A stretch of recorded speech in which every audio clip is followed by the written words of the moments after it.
Welcome to my class. नमस्ते student. आज हम कक्षा 9वीं का हिंदी इस विषय का क्षितिज भाग 1 इस पाठ्य पुस्तक का अध्ययन करने जा रहे हैं, जिसमें हम चैप्टर नंबर 9वां पढ़ रहे हैं, जो एक पद्य काव्य खंड से लिया गया है, जिसका शीर्षक है साखियां एवं सबद। साखियां एवं सबद इस काव्य खंड का चैप्टर जो 9वां है, इसका सेशन नंबर है पहला है। साखियां एवं सबद, यह शब्द सुनने के बाद आपको याद आया होगा कि यह साखियां और सबद किसने लिखे हुए हैं, किसने? संत कबीर इन्होंने। तो चलिए सबसे पहले हम संत कबीर इनके जीवन परिचय के बारे में जानकारी हासिल कर लेते हैं। संत कबीर, इनका पूरा नाम संत कबीरदास ही था। इनका जन्म सन 1398 काशी वाराणसी में हुआ था। इनका जन्म स्थान लहरथारा है और इनकी मृत्यु सन 1518 में हुई थी। कबीर एक महान संत, कवि और समाज सुधारक थे। उनका जन्म काशी में हुआ। उनके माता पिता के बारे में कोई जानकारी नहीं मिलती। कबीर का पालन पोषण नीरू और नीमा नामक के जुलाहा दंपति ने किया था।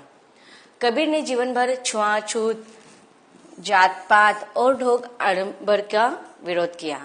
कबीर के पद और साखियां आज भी जनता में प्रचलित है। जैसे कि हम सबको पता है कि बहुत सारे संत या कवि इनके जीवन के बारे में बहुत सारी किंवदंतियां होती है। इसी प्रकार संत कबीर इनके जीवन के बारे में भी किंवदंतियां है कि बहुत सारी मान्यता है।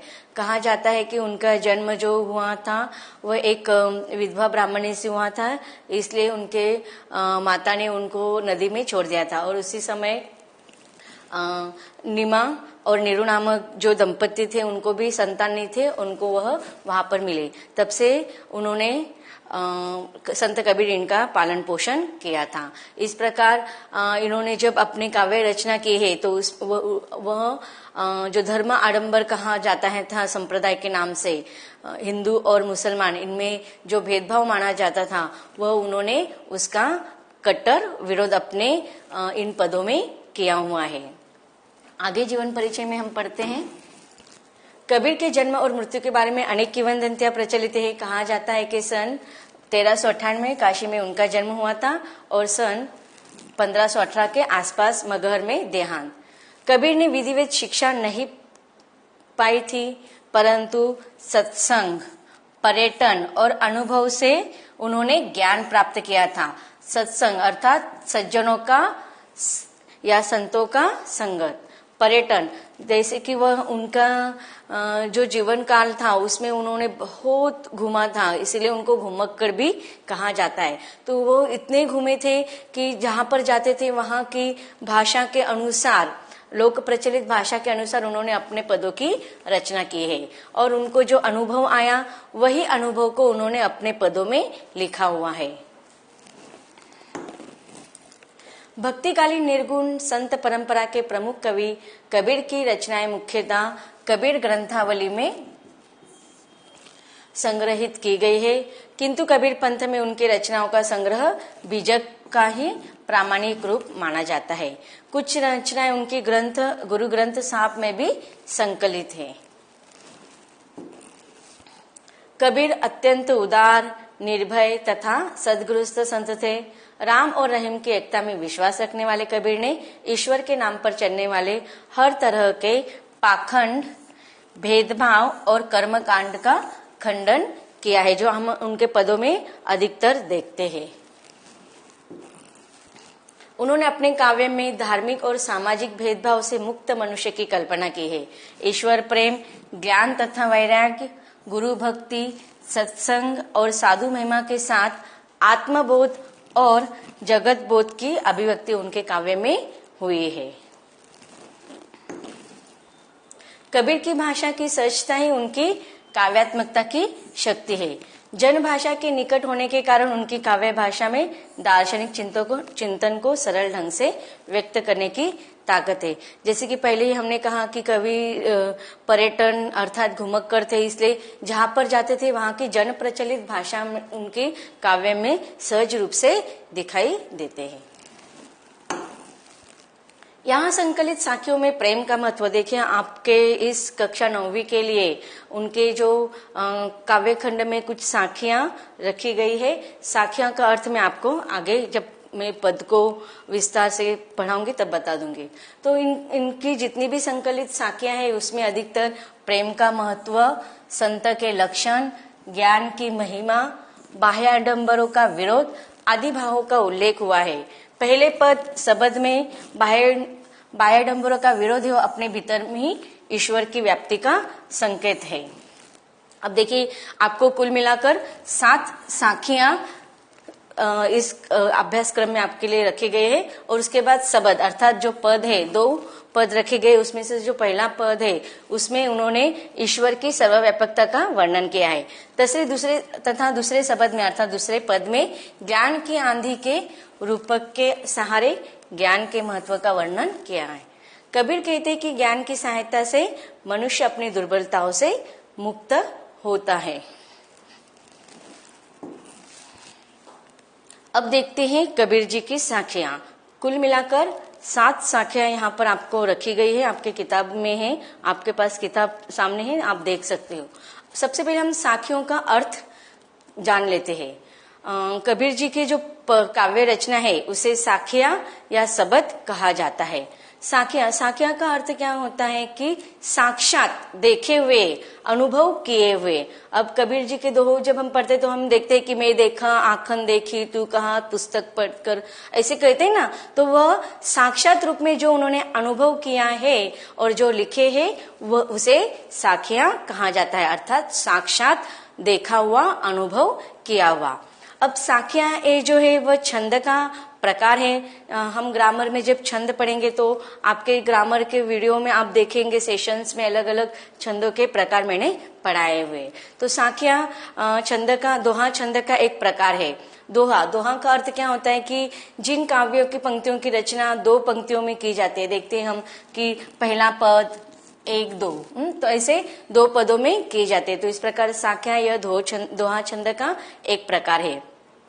तथा चौपाई इसमें भी उन्होंने लिखी हुई है, लेकिन साखियां जो है अधिकतर जो 2 पद वाले हैं वो दोहा छंद में लिखे गए हैं और 4 पद वाले हैं वो चौपाई छंद में लिखे गए हैं। अब यहाँ पर हम सस्वर वाचन कर लेते हैं सारे साखियों का, फिर एक एक साखियों को मैं आपको विस्तार के साथ पढ़ाऊंगी।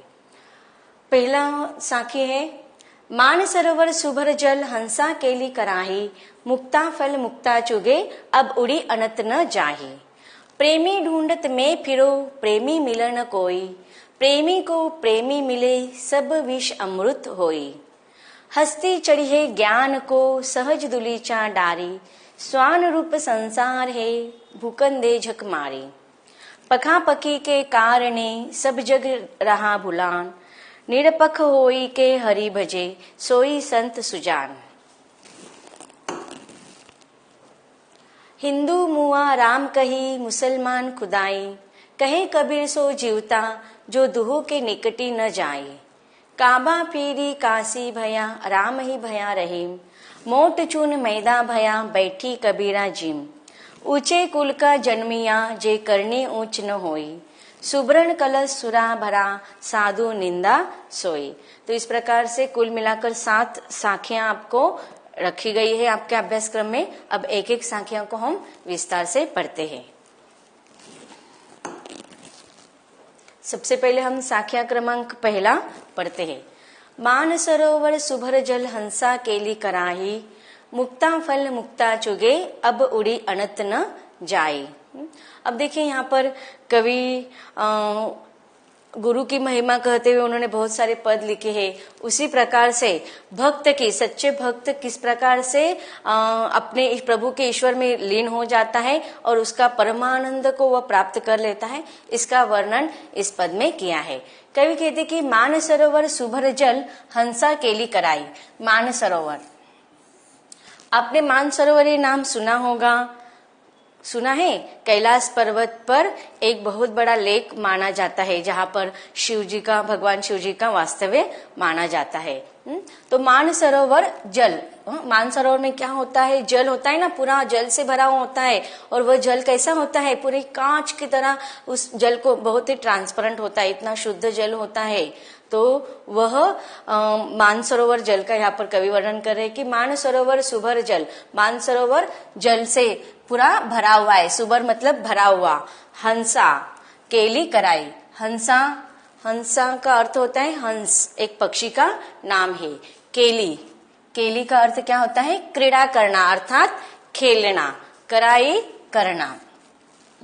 तो अब देखिए, हंस नाम पक्षी को हम सब जानते हैं। क्या विशेषताएं हैं इस हंस की? सबसे पहले तो हंस का अन्य पक्षियों में बहुत ही महत्वपूर्ण स्थान माना जाता है, उसे महान माना जाता है। क्यों? क्योंकि उसके अंदर कुछ विशेषताएं होती है, उसके अंदर कुछ गुण होते हैं। क्या गुण होते हैं?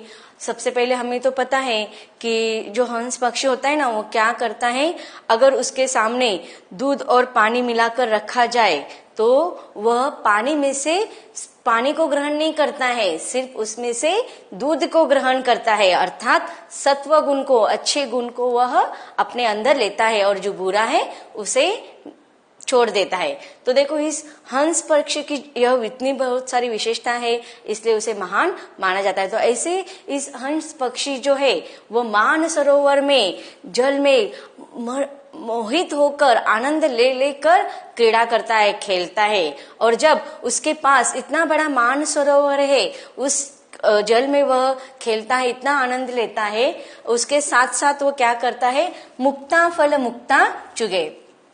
ऐसा कहा जाता है कि जो पानी में हम देखते हैं, समुद्र में, पानी में जो मोती होते हैं वो बहुत ही समुद्र के अंदर, जल के अंदर होता है। तो ऐसे जल के अंदर जो मोती होते हैं ना, उसको कौन चुगता है? चुगता है यह हंस। खेलते खेलते उस मानसरोवर के जल के अंदर से मोतियों को चुन लेता है।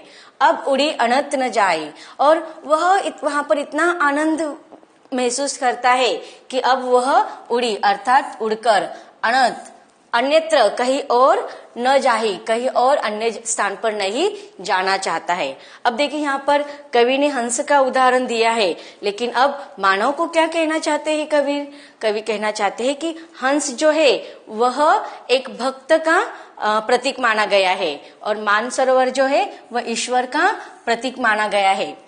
अब देखो, हमारा मन जो है, हृदय जो है हमारा, वह मानसरोवर के समान है। और हमारा आत्मा क्या है? वह हंस के समान है। हमारा आत्मा उस मानसरोवर में भी ऐसे ही ईश्वर की भक्ति करते करते हुए इतना आनंदमय हो जाता है, इतना मग्न हो जाता है कि उस परमानंद को प्राप्त करने के बाद, उस निर्गुण निराकार ब्रह्म की उपासना करने के बाद जो आनंद उसे मिलता है, उसके बाद वह किसी अन्य स्थान पर जाना पसंद नहीं करता है। तो इस प्रकार हंस यहाँ पर एक आत्मा, जीवात्मा के रूप में प्रतीक माना गया है, और मानसरोवर यहाँ पर एक हमारा मन के रूप में प्रतीक माना गया है, जो ईश्वर के भक्ति में लीन होकर परमानंद को प्राप्त कर लेता है, और उस स्थान को वह छोड़कर कभी, एक बार अगर वह भगवान के भक्ति में लीन हो गया तो वह कभी अन्यत्र किसी स्थान पर जाना पसंद नहीं करता है।